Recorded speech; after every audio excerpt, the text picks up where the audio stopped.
మీ బంగారం తాకట్టులో ఉందా? విడిపించుకోలేక ఇబ్బందులు పడుతున్నారా? అయితే మీ బంగారాన్ని వెంటనే విడిపించి కొంటాం. గణేష్ గోల్డ్.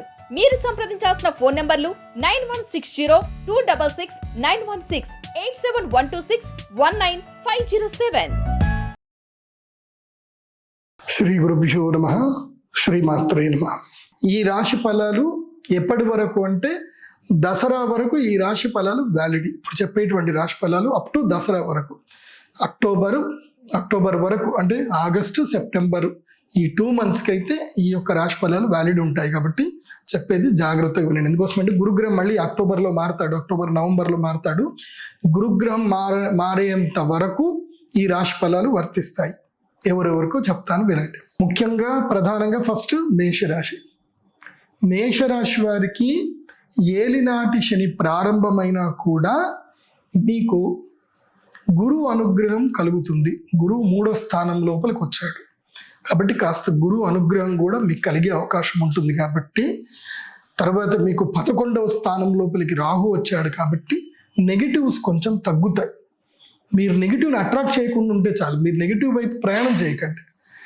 మీరు ప్రయాణం చేస్తే నేనేం చేయలేను, అటువైపు వెళ్ళే అవకాశాలు ఉంటాయి. కాకపోతే ఏంటంటే ఇప్పుడు ప్రస్తుతానికి ఏంటంటే మీకు నెగిటివ్స్ అన్ని కూడా పాజిటివ్గా అయిపోతూ ఉంటాయి. అంటే మీకు గతంలో పోయిన వస్తువులు కానీ అన్ని తిరిగి దొరుకుతాయి, మంచి ఆపర్చునిటీస్ వస్తాయి. కాబట్టి మేషరాశి వారికి ఈ ఆగస్టు నెల, జూలై, ఆగస్టు, సెప్టెంబర్ ఈ 3 నెలలు కూడా మంచి సమయమే. కాకపోతే ఏంటంటే ఏదైనా సరే ప్రాక్టికల్గా తక్కువ పెట్టుబడితో 5 లక్షల వరకు తక్కువ పెట్టుబడితోటి ఏదైనా కొత్త వ్యాపారాలు చేసుకోవడానికి చాలా మంచి అవకాశం ఉంది ఇప్పుడు మేషరాశి వారికి. కాబట్టి మేషరాశి వారికి ఉద్యోగ భంగం అయితే వచ్చే అవకాశం ఉంటుంది, జాగ్రత్త. కాకపోతే ఏంటంటే ఫ్యామిలీతో ఎక్కువగా ఉండకండి మేషరాశి వారు. ఇంట్లో తక్కువగా ఉండండి, బయట ఎక్కువగా ఉండండి. ఇది బాగా గుర్తుపెట్టుకోండి. ఎందుకోసం అంటే స్వక్షేత్రగతుడైన శని ఏం చేస్తాడు అంటే మానసిక ఆందోళన కలిగిస్తాడు, కుటుంబముతో కలహాలు ఎక్కువగా జరిగే అవకాశం ఉంటుంది. కాబట్టి మేషరాశి వారికి నేను చెప్పేది ఏంటంటే ఇంటి బయట ఎక్కువగా ఉండండి, బయట ఎక్కువగా తిరగండి.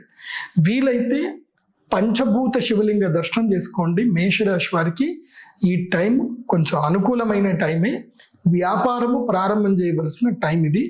ఫ్యాబ్రికేషన్ బిజినెస్ చేయండి, వుడ్కి సంబంధించి ఏదైనా బిజినెస్ చేయండి, లేదంటే అలంకరణ వస్తువులకు సంబంధించిన వ్యాపారం చేయండి, నూనె వ్యాపారం చేయండి. ఏవి చేసినా చక్కగా కలిసి వచ్చే అవకాశం ఉంటుంది కాబట్టి చేయండి.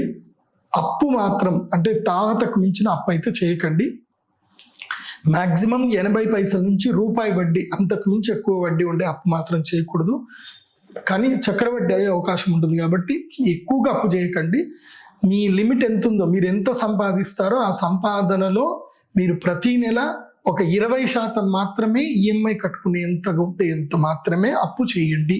అంతకుమించి ఎక్కువ చేయకండి. ఎట్లయినా అప్పు అయితే అవుతుంది మేషరాశి వారికి. ఇది మీరు ఫాలో అవ్వండి.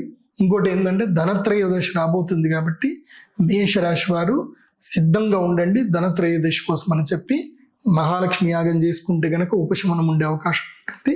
కాబట్టి అక్టోబర్ 18 ధనత్రయోదశికి మేషరాశి వారు సిద్ధంగా ఉండండి.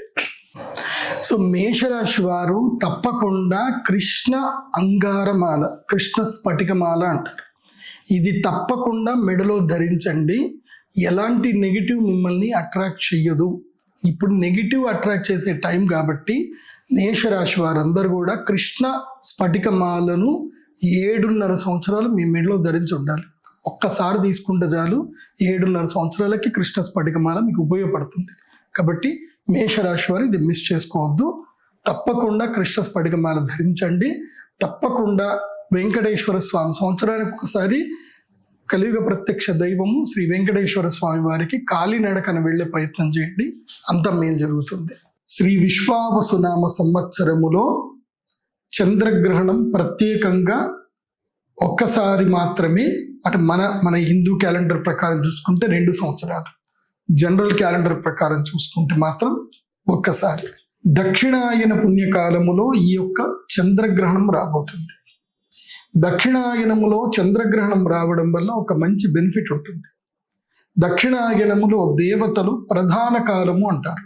సూర్యుడు మనకి ఎనర్జీని ఇచ్చేటువంటి కాలం.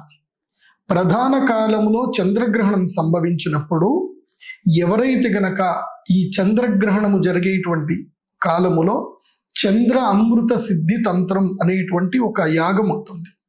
చంద్రామృత సిద్ధి తంత్ర యాగానికి ఎవరైతే గనక పార్టిసిపేట్ చేస్తారో వాళ్ళకి భగవంతుడైనటువంటి సూర్యనారాయణుడు కుబేరుడు అనుగ్రహిస్తాడు. ఎందుకోసమంటే చంద్రగ్రహణం ఏర్పడినప్పుడు ఈ భూమి లోపల ఎన్నో అరిష్టాలు జరుగుతాయి. మీకు అందరికీ బాగా తెలిసిన విషయమే, నేను మళ్ళీ చెప్పాల్సిన అవసరం లేదు. గ్రహణము పర్వకాలము అంటారు. పర్వకాలం అంటే ఏమిటి అంటే అత్యంత శ్రేష్టమైనటువంటి పుణ్యకాలము. ఎందుకు పుణ్యకాలము? చంద్రుడికి గ్రహణం జరిగితే అరిష్టము కదా, చంద్రుడు కనబడట్లేదు కదా, దాన్ని పుణ్యకాలం అని ఎలా చెప్తున్నారు అని అంటే, దేన్ని పుణ్యకాలం అంటారు అంటే ఏదైతే గనక సమయములో మనము చేసేటువంటి పూజ, యాగము, తర్పణము, జపము, ధ్యానము ఏ సమయంలో అయితే మనము ఇవన్నీ చేస్తామో ఆ చేసినటువంటి పుణ్య ఫలితము ద్విగుణీకృతమై, అంటే 10 రెట్లు కాదు 100 రెట్లు మనకి ఎప్పుడైతే ఫలితాన్ని ఇస్తుందో దాన్ని పర్వకాలము అంటారు. సమయము లోపల పర్వకాలాలు ఉంటాయి. ఎలాగైతే మనం తినే ఆహార పదార్థాలు అన్నీ తినేటివే, కానీ ఎప్పుడూ అవి తినకూడదు. తినడానికి ప్రతి ఒక్క ఆహార పదార్థం తినడానికి ఒక్కో సందర్భం ఉంటుంది. మామిడి పండు వేసవి కాలంలోనే వస్తుంది, అప్పుడే తినాలి. సీతాఫలాలు శరదృతువులో వస్తాయి, అప్పుడే తినాలి. ఇలా ఒక్కొక్క ఫలమునకు ఒక్కొక్క కాలం ఉంటుంది.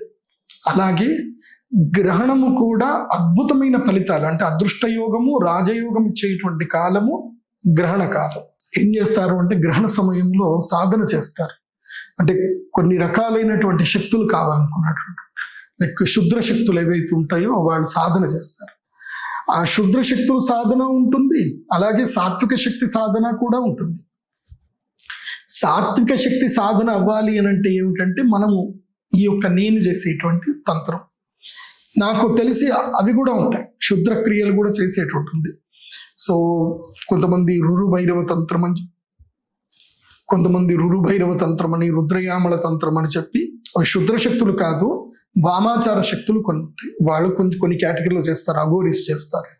కొంతమంది నిధిని వెతుక్కునే ప్రయత్నం కూడా చేస్తారు. గ్రహణం వచ్చింది అని అంటే నిధి కాటుక పట్టేటువంటిది కూడా చేస్తారు కొంతమంది. సో చాలా విద్యలు ఉంటాయి.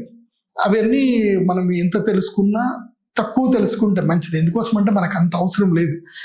ఒకప్పుడు ఫార్వర్డెడ్ లేరు, ఇప్పుడు మనం అంతా ఫార్వర్డెడ్లో ఉన్నాం. ఇవాళ మనకి ఏం కావాలన్నా ఒక ఫోన్ కొడితే మనకు దొరుకుతుంది.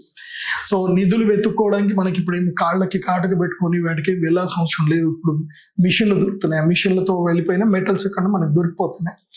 సో అవన్నీ వేస్ట్ అని చెప్తాను. మనమే ఒక గొప్ప నిధి, మనకు భగవంతుడు ఇచ్చిన తెలివితేటలో ఒక గొప్ప నిధి. కాకపోతే ఆ నిధిని మనం సాధించలేకపోతున్నాం, మన శక్తిని మనం అద్భుతంగా వాడుకోలేకపోతున్నాం. అలా వాడుకోవాలి, మన శక్తి ద్విగుణీకృతం కావాలి, మనకి దేవతల నుంచి శక్తి కావాలి. ఈ యక్షులు మనకి నార్మల్ టైంలో మనల్ని కాపాడాలంటే ఈ యక్షులకి మనము సబ్స్టిట్యూట్గా మనం అపాయింట్ అవ్వాలి. అపాయింట్ అయ్యి మనం ఏం చేయాలంటే ఈ గ్రహణం సమయంలో యాగం చేయాలి. దేవతలు కానీ యక్షులు కానీ వీళ్ళందరూ కూడా హవిర్భుజులు. ఆ సమయంలో మనం హవిస్సునిస్తే చాలు వాళ్ళు శక్తివంతులు అవుతారు. సో ఆ టైంలో వాళ్ళకి మనము ఎలాగైతే కనుక వెంటిలేటర్ల మీద ఉన్నటువంటి వ్యక్తికి ఆక్సిజన్ ఇచ్చి ఎట్లాగైతే కాపాడతామో అలా గ్రహణ సమయంలో యక్షులకి మనము యజ్ఞ స్వాహాకారాలు ఇవ్వడం వల్ల యక్షులు బలవంతులు అవుతారు. సో అప్పుడు వాళ్ళు కృతజ్ఞతాపూర్వకంగా ఉంటారు. ఇంతమంది నాకు బలం చేకూర్చారు కాబట్టి, గ్రహణ సమయంలో వీళ్ళు మాకు సమయం చేకూర్చారు కాబట్టి గ్రహణం అయిపోయిన తర్వాత వాళ్ళు శక్తివంతులు, వాళ్ళు న్యాచురల్ శక్తివంతులే, కానీ గ్రహణ సమయంలో శక్తి ఉంటుంది. కానీ మనము గ్రహణ సమయంలో మనం శక్తివంతులమై ఉంటాం, మనం న్యాచురల్ సమయంలో మనం శక్తి విహీనులమై ఉంటాం. మనం న్యాచురల్ సమయంలో వాళ్ళ మీద డిపెండ్ అయి ఉంటాం, యక్షుల మీద. వాళ్ళు మనం ఏం చేయకుండా వాళ్ళు మనల్ని కాపాడుతూ ఉంటారు. లేదంటే ఒక సైంటిస్ట్ అతను ఒక పుస్తకం రాశాడు, క్వాంటమ్ ఫిజిక్స్ మీద ఒక పుస్తకం రాశాడు. ఈ భూమిని అంతా కూడా ఒక అద్భుతమైన శక్తులు కాపాడుతున్నాయి. అలా ఆ శక్తులు కనుక కాపాడు ఉండకపోతే దాన్ని వాళ్ళు ఓజోన్ లేయర్ అని అంటున్నారు, కానీ అది కాదు. మనం ఓజోన్ లేయర్ అనుకుంటున్నాం, కానీ ఈ భూమికి సూర్యుడి నుంచి వచ్చేటువంటి కిరణాలని ఫిల్టర్ చేసి మన భూమికి కొన్ని ఏవైతే క్రిమి కీటకాలు, ఈ యొక్క యూనివర్సల్లో ఎన్నో క్రిమి కీటకాలు తిరుగుతున్నాయి.